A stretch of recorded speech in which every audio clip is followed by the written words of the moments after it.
During your time at Wycombe Wanderers, we have to touch on it. You had quite the FA Cup run where you took on, to start with, Harrow Borough through to Grimsby Town, Wolverhampton Wanderers, and then Wimbledon, which was quite a fixture resulting in penalties.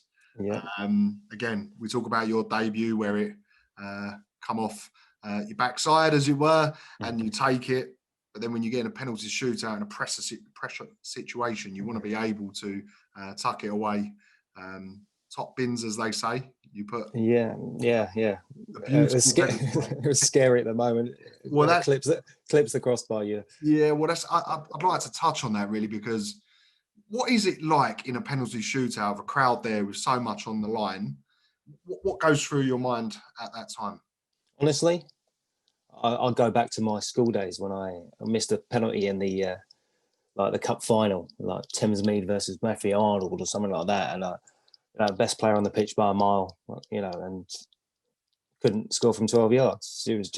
It's like, how does that happen? It's just one-on-one, just stick it there or whatever. And it's just, and it was like, okay, well, and we practiced so much drawing up to that.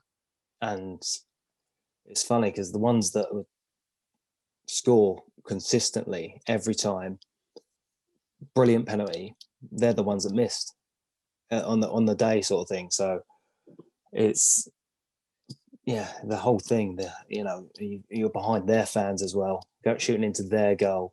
We've got a little crowd on the side of the pitch or whatever, fans, but it's a long bloody walk, I tell you. It's a long old walk.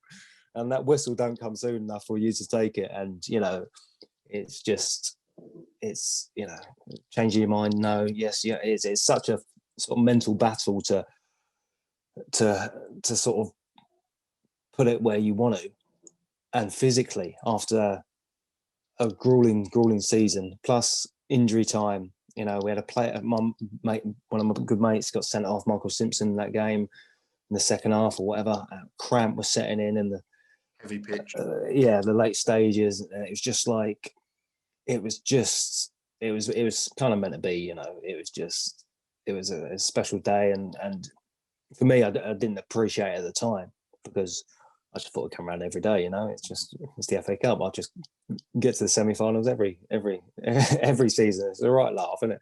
But it's promotion and success in the FA Cup runs, especially at my level, are very, very hard to come by.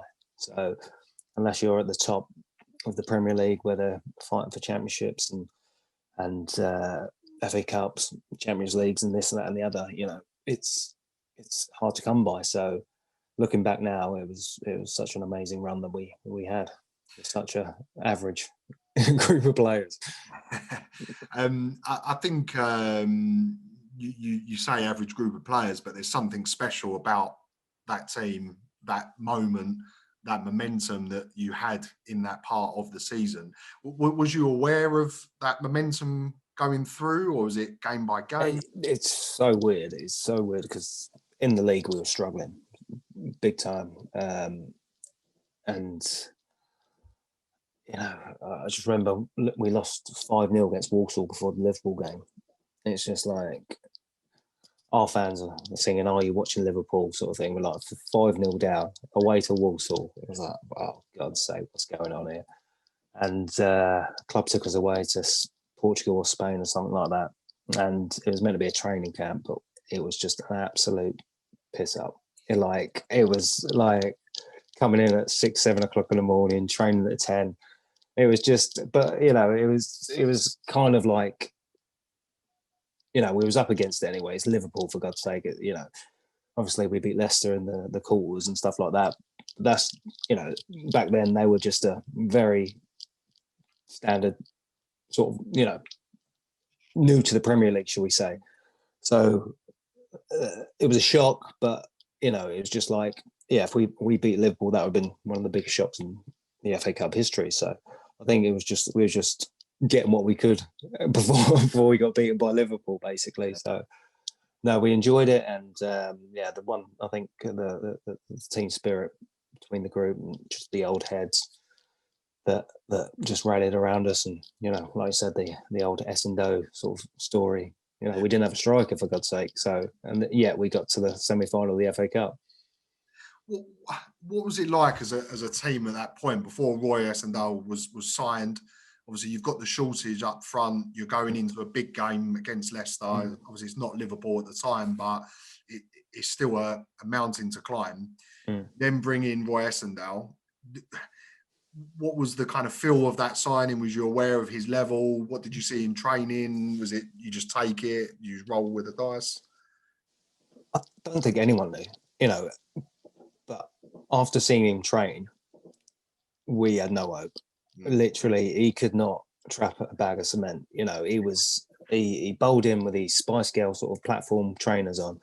It was just, he's tall anyway. So like, Jesus, he's got so many nationalities in him. He just accents coming out of his ears. And it was like, oh, Jesus. Could have like, is this the best we can do? We're in the quarterfinals of the FA Cup and you signed some geezer of teletext. Yeah. Come on. You get probably someone from the Premier League that's obviously unproven, but it's got a future in the game, this, that, and the other. But yeah, that was probably the best and only thing he's ever done in his career. He could correct me if I'm wrong, but I'm not a big Essendon fan. But he's been a few clubs. It was his only goal for the club, but it took you to the game against Liverpool. What was the kind of feeling in the game, just from a levels perspective? Because the team performed very well for the large portion of the game. I guess maybe that little bit of quality or fitness or whatever it may be. But from a playing perspective, what do you note in those kind of games? Because you've obviously played Manchester United. Yeah, I think obviously it's my first big game, and that's it's as big as it's going to get for me. Most players at my sort of level, so it was just the atmosphere, the crowd, sold out at Villa Park, stands that I've never seen before, bigger than flats around my area, sort of thing. It was just walking out there and just soaking it all in. You soak that in, and you stand there for kickoff, and you see Owen, Fowler, Heskey, Carragher at the time. It's just like, what's going on here? It's just sort of like you've got a reality sort of check, and like, come on, they're just players at the end of the day. I think it's you see it up and down the country when minnows play the big teams. They have that inferior sort of complex, and they just try and stay in the game. And then you see them grow and grow, and like, oh, actually, they're not superheroes.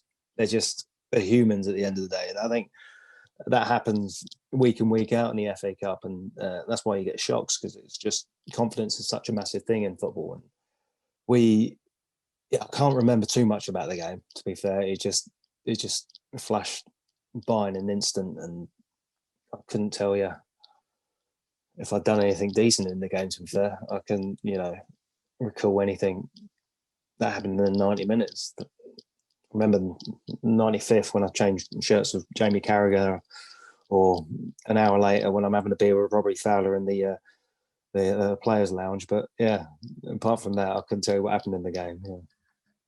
Well, it will forever be looked on from the fans of the club as a great run and a special moment in their history, regardless of it coming to an end in the semi-finals. But it's a fantastic achievement.